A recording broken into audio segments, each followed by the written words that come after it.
100% উত্তীৰ্ণৰে উজলিল diligent academy senior secondary. Barpeta জিলাৰ পূব প্ৰান্তত অৱস্থিত চেঙা ডিলিজেণ্ট একাডেমী ছিনিয়ৰ ছেকেণ্ডেৰী 100% উত্তীৰ্ণৰে উজলি উঠিল। ইয়াকে লৈ শিক্ষানুষ্ঠানখনৰ চৌহদত এক উৎসৱমুখৰ পৰিৱেশ। ছাত্ৰ ছাত্ৰীৰ লগতে শিক্ষকসকলৰ মাজত আনন্দৰ জোৱাৰ। মুঠ 29 গৰাকী শিক্ষাৰ্থীৰ 2 গৰাকীয়ে ডিষ্টিংশ্যন, 10 গৰাকীয়ে ষ্টাৰ আৰু বাকী কেইজনে প্ৰথম বিভাগত উত্তীৰ্ণ হৈ গৌৰৱ কঢ়িয়াই আনিছে। উত্তীৰ্ণ হোৱা কৃতি শিক্ষাৰ্থীসকলক ডিলিজেণ্ট একাডেমী ছিনিয়ৰ ছেকেণ্ডেৰী স্কুলৰ সঞ্চালক আব্দুৰ ৰৌফ আহমেদে সম্বৰ্ধনা জনায়। খুব ভাল লাগিছে।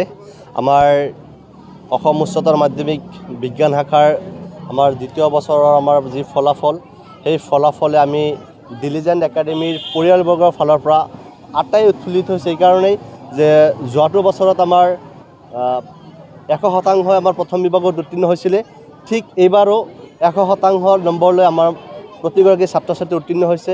ইয়াৰ ভিতৰত 2 গৰাকী ছাত্ৰ ছাত্ৰীয়ে আমাৰ ডিষ্টিংশ্যন নম্বৰ পাইছে আৰু 4 গৰাকী ছাত্ৰ ছাত্ৰী মাত্ৰ 1 নম্বৰৰ কাৰণে ডিষ্টিংশ্যন পাবলৈ সক্ষম নহ'ল। তাৰ কাৰণে আমি খুবেই দুখিত। আৰু 10 গৰাকী ছাত্ৰ ছাত্ৰীয়ে ষ্টাৰ নম্বৰ আৰু বাকী 7 গৰাকী ছাত্ৰ ছাত্ৰীয়ে প্ৰথম বিভাগ লৈ আমাৰ একাডেমীত 100% উত্তীৰ্ণ হৈছে। আচলতে সেইটো চৰকাৰে যিটো পদক্ষেপ লৈছে, মই ভাবোঁ নিশ্চিতভাৱে এটা ভাল পদক্ষেপ লৈছে। কিয়নো হয়তো 95% পোৱা ল'ৰা এটাই স্থান পাবলৈ সক্ষম হয়, 94.83% অৰ্থাৎ 1 নম্বৰৰ কাৰণে স্থান নাপায়, গতিকে তেওঁলোকৰ মন কিছু ভাঙি যায়। গতিকে সেইসকল ছাত্ৰ ছাত্ৰীক লৈ যিখিনি আমাৰ উৎফুল্লিত হয়, বাকী ছাত্ৰ ছাত্ৰী কিছু ম্লানিত হয়, যাৰ বাবে চৰকাৰে লোৱা পদক্ষেপ মই খুব ভাল পাইছোঁ। তেওঁলোকৰ খুবেই ভাল লাগিছে এইকাৰণেই যে যিহেতু আমাৰ একাডেমীৰ যি ফলাফল আগৰ পৰাই ভাল, বৰ্তমানো ভাল আৰু ভৱিষ্যতে তেওঁলোকৰ যে ভাল ফলাফল দেখুৱাব, সেইটো লৈ তেওঁলোকে খুব উৎকণ্ঠিত আৰু উৎফুল্লিত। 78.8% লৈ উত্তীৰ্ণ হৈছোঁ এইখন ডিলিজেণ্ট একাডেমীৰ পৰা। এইখন ডিলিজেণ্ট একাডেমীৰ ছাৰ বাইদেউসকলৰ মোৰ পৰা আন্তৰিক শুভেচ্ছা জ্ঞাপন কৰিছোঁ আৰু ধন্যবাদ জনাইছোঁ। এইখন ডিলিজেণ্ট একাডেমীৰ ছাৰসকলে মোৰ কাৰণে যথেষ্টখিনি সহায় কৰিছে মোক। মই কলেজত কিবা বুজি নাপালে মই যদি ছাৰসকলক কৈছোঁ, কিন্তু ছাৰসকলে মোক লগে লগে ছল্ভ কৰি দিছে। মোক যথেষ্ট সহায় কৰিছে মোৰ MD ছাৰে। মই আৰ্থিক অৱস্থাৰ কাৰণে মই পঢ়িব পৰা নাছিলোঁ। এই MD ছাৰে মোক আৰ্থিক অৱস্থাৰে সহায় কৰি মোক এইখন ডিলিজেণ্টত মোৰ আজি ইমান নাম্বাৰ লৈ পাছ কৰাৰ সুযোগ কৰি দিছে MD ছাৰে। মই MD ছাৰৰ ওচৰত সদায় কৃতজ্ঞ হৈ থাকিম। মই MD ছাৰৰ ঋণ কেতিয়াও শোধ কৰিব নোৱাৰোঁ। মই এনেই ডক্টৰৰ লাইনত কিবা পঢ়িম বুলি ভাবিছোঁ। মই এনেই ডান্স কৰি ভাল পাওঁ পঢ়াৰ লগত। এইখন ডিলিজেণ্ট একাডেমীৰ পৰা 72% 3খন লেটাৰত উত্তীৰ্ণ হৈছোঁ, ফাৰ্ষ্ট ডিভিজন মাৰ্ক লৈ।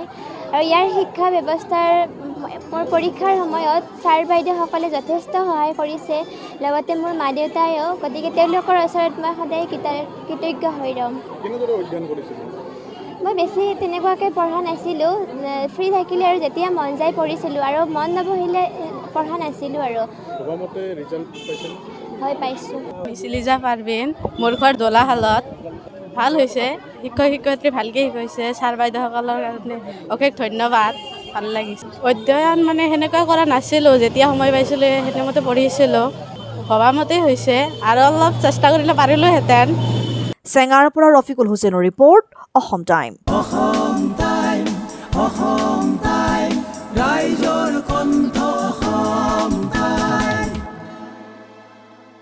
আপোনাৰ প্ৰিয় চহৰ নলবাৰীত নিজাববীয়াকৈ বসবাস কৰাৰ সপোন আছে নেকি? চহৰৰ মাজমজিয়াত মাটি কিনি ঘৰ সাজি লোৱাৰ সমস্যাই দেখা দিছে নেকি? সেই সমস্যা এতিয়া আৰু নাই। চহৰৰ মাজমজিয়াত মাটি নিকিনাকৈ নিজে ঘৰ নসজোৱাকৈ এটা বিলাসী ঘৰৰ গৰাকী হ'ব পাৰিব আপুনি। নলবাৰীত প্ৰথমবাৰৰ বাবে সেই সুবিধা আহিছে। নলবাৰীত প্ৰথমটো ৰেৰাৰ দ্বাৰা অনুমোদিত আটকধুনীয়া এপাৰ্টমেণ্ট এতিয়া চহৰৰ গোপাল বজাৰত। নিৰ্মাণ হৈ উঠিছে আটকধুনীয়া আহল বহল এপাৰ্টমেণ্ট তীৰ্থদ্বীপ এনক্লেভ।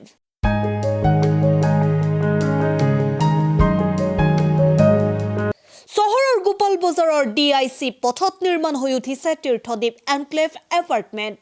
2টা আৰু 3টা আটকধুনীয়া শুৱনি কোঠাযুক্ত সপোনৰ ঘৰ, যথোপযুক্ত গাড়ী পাৰ্কিঙৰ সুবিধা, নিৰিবিলি পৰিৱেশ, যাতায়াত আৰু যোগাযোগৰ উপযুক্ত সুবিধা।